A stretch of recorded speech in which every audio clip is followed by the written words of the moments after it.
Caitlin Clark has turned down an opportunity to be at NBA All-Star Weekend at the Chase Center in San Francisco. She said she wants her first All-Star Weekend three-point shooting experience to be in Indianapolis at the WNBA All-Star Game. That's coming up. So she's skipping the NBA All-Star Game. She's going to make an impact at the WNBA All-Star Weekend, not NBA All-Star Weekend.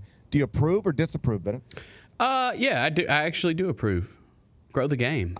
Yeah, because then you'll have the moment of like it's Caitlin Clark's first big All-Star moment. Well, she was in the All-Star game, wasn't she? Yeah, but this is just smart. It's smart business for her and for the entire league.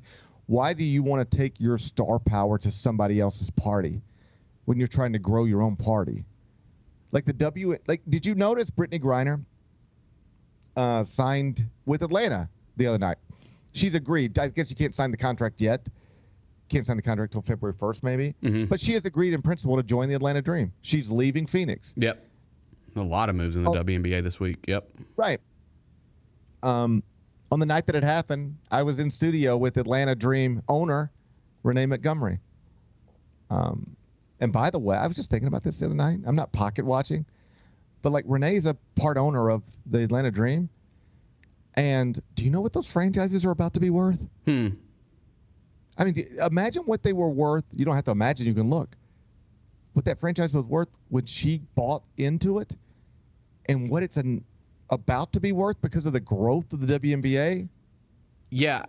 Woo. Yeah, I mean, that's why I always laugh at when people try to downplay how big last season was for that league. I mean, we got the news this morning that Nashville's trying to get an expansion team. They've just put in a bid for a team to start playing at Bridgestone in I think 2028. So clearly the league is growing big time. Huge. Yeah. Growing huge. That franchise is going to be – this is the point I was trying to make. Brittany Griner signed with Atlanta. It's a big deal. She's leaving Phoenix. She's like a 10, 11-time All-Star, one of the most famous players in the league for a variety of reasons. And she signed a one-year deal. And on the surface, I was like, one-year deal? Is that what they do in the WNBA? No, not normally. But you know why they're doing it now? Because this salary cap's about to spike because of the revenue that's been created now. And so most of the players you're seeing are signing short-term deals because they don't want to be locked up long-term because this money is about to go through the roof. Yep. All right?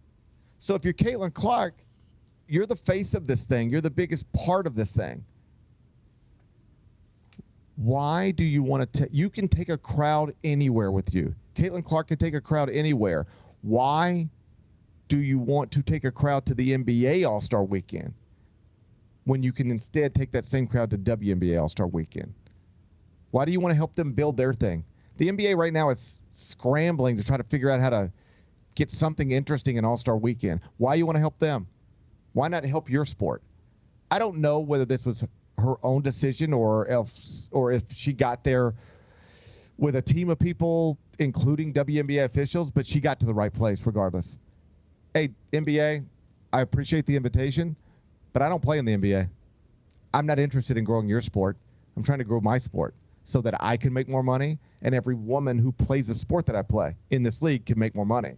I'm going to take my talents to WNBA All-Star Weekend. I'll let you guys do what you're doing on your own. I think it's a smart business decision and just, frankly, probably the right thing to do. The Gary Parrish Show, live weekdays at 10 a.m.